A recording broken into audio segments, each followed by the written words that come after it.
Bismillahirrahmanirrahim. Assalamualaikum warahmatullahi wabarakatuh. Waalaikumsalam.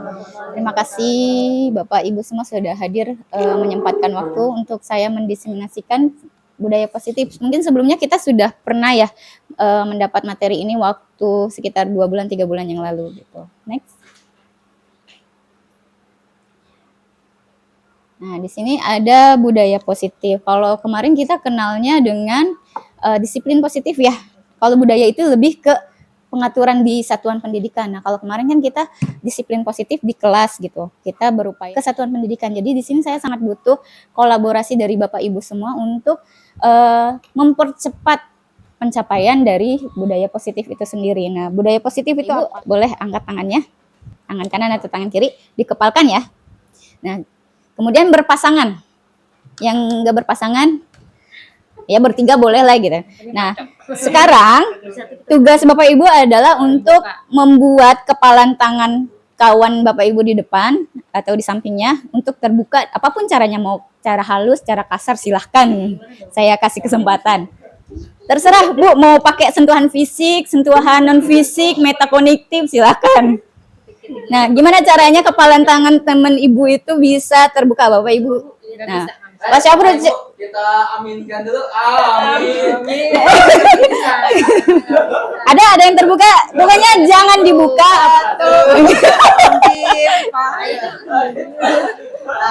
Yang panjang. Nggak bisa Bu, nggak bisa. Nggak bisa. Ada yang berhasil nggak? Nggak ada. Kalau yang nggak bisa alasannya apa? Gagal. Tidak bisa Privasi ya, ada privasi di tangan kita. Pendirian masing-masing. Ada aib semuanya di sini. Nah, ini Bapak Ibu, kalau permainan tadi itu mengikuti apa yang kita instruksikan atau kita pinta gitu. Itu bukan karena kita bisa mengontrol mereka, tapi mereka mengizinkan dirinya untuk dikontrol gitu. Jadi tidak bisa, setiap orang tidak bisa untuk mengontrol orang lain. Nah, ada ilusi lain juga berupa kalau semua penguatan positif efektif dan bermanfaat. Contohnya kayak misalnya kita ngasih hukuman atau ngasih sesuatu kegiatan yang kita nilai itu sebagai hal yang positif, tapi ternyata itu dinilai tidak bisa diterima sama anak murid kita. Kayak misalnya, oh kamu telat baca Quran di depan gitu kan. Baca Quran sesuatu yang positif kan ya, selain dapat pahala, dia juga bisa menenangkan hati gitu, menenangkan pikiran. Tapi ternyata hal itu bisa dirasa berbeda oleh anak yang ketika membaca Quran karena mendapat tuntutan, karena dia merasa berbuat salah, karena dia melakukan kekeliruan. Kemudian ilusi lainnya bahwa orang dewasa memiliki hak untuk memaksa. Jadi tugas kita nih sebagai guru bukan memastikan murid kita itu mengikuti apa yang kita inginkan, apa yang kita buat aturannya, tapi membuat mereka menyadari apa yang kita sudah tetapkan sebagai aturan, sebagai rule gitu, untuk diikuti, karena itu membuat mereka bisa mencapai target-target mereka gitu, bisa membuat mereka itu menjadi orang yang menjalankan kewajibannya, bertanggung jawab dan memiliki kesadaran penuh atas apa yang mereka lakukan.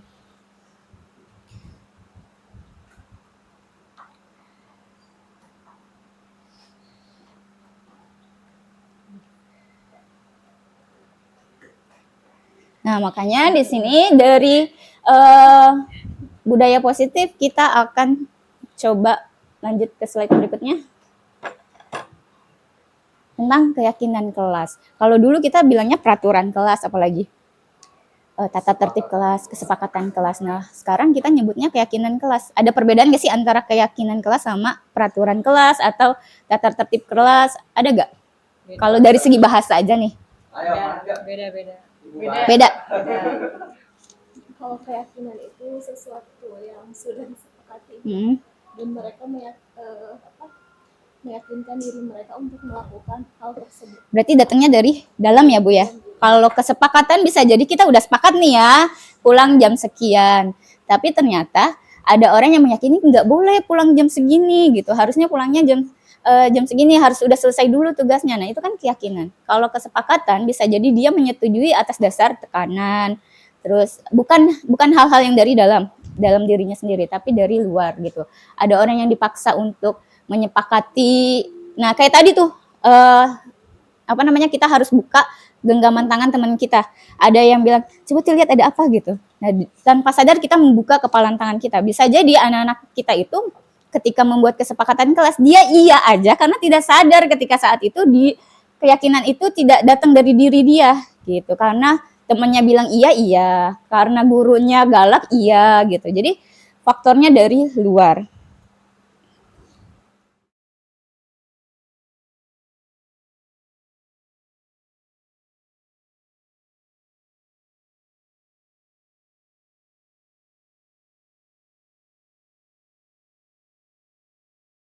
Mungkin assalamualaikum warahmatullahi wabarakatuh. Waalaikumsalam warahmatullahi wabarakatuh.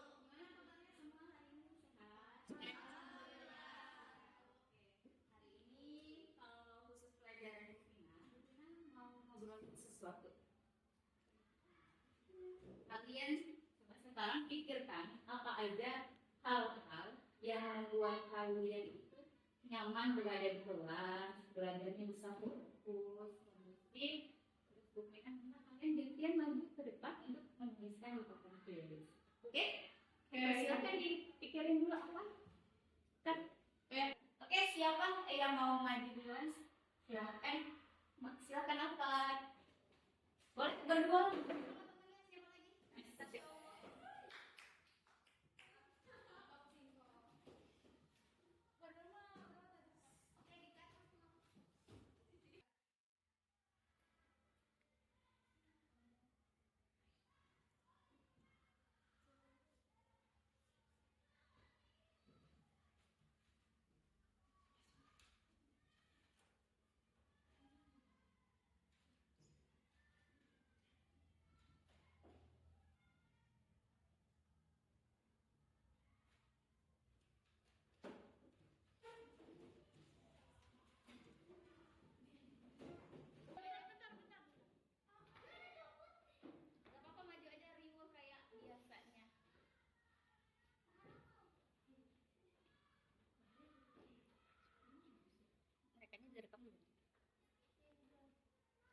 Dadah.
kalian semua. Ada yang mirip anime sama nggak? Ada. Ini ya mirip pertama lagi rasa. Terus main gede sama apa lagi? Poinnya tidak boleh buang sampah. Oh ini juga masuknya ke sini ya. Ya. Ini maksudnya mana nih? Satu bersih. Terus apa lagi? Dasar yang bersih. Damai juga masuk nggak? Ya Bu. Dah, berarti ada 2 poin tuh yang sama. Kalau yang poin ini saling mengejek, berkata kasar, tidak boleh berteriak. Satu poin nggak? Masuk. Berarti tugas kita semua sekarang dijadikan kalimat positif. Nah, kalimat positif itu kalimat yang membuat kita merasa tidak dilarang, tidak dikekang, tapi menjadikan kalimat-kalimat itu vibe-nya positif banget kalau kata kalian ya. Nanti kalau ini kan masih negatif, tidak boleh itu negatif. Positifnya apa nih? Berkata sopan.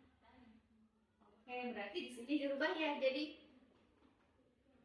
berbicara baik. Terus apa lagi? Terus apa lagi? Santun dan lemah lembut.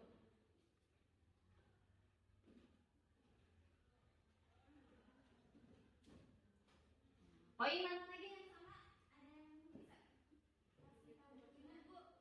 Ya, kayaknya yang tidak boleh membuang sampah sembarangan sama kelasnya bersih itu termasuk 1 poin ya? Iya, ya jadi 1 poin. Berarti kalau menjadi kalimat positif apa tuh? Ada yang bisa contoh nggak? Apa ya? Berarti kalimat positifnya adalah membuang sampah kepada tempat yang penuh juga kebersihan. Oke, berarti menjaga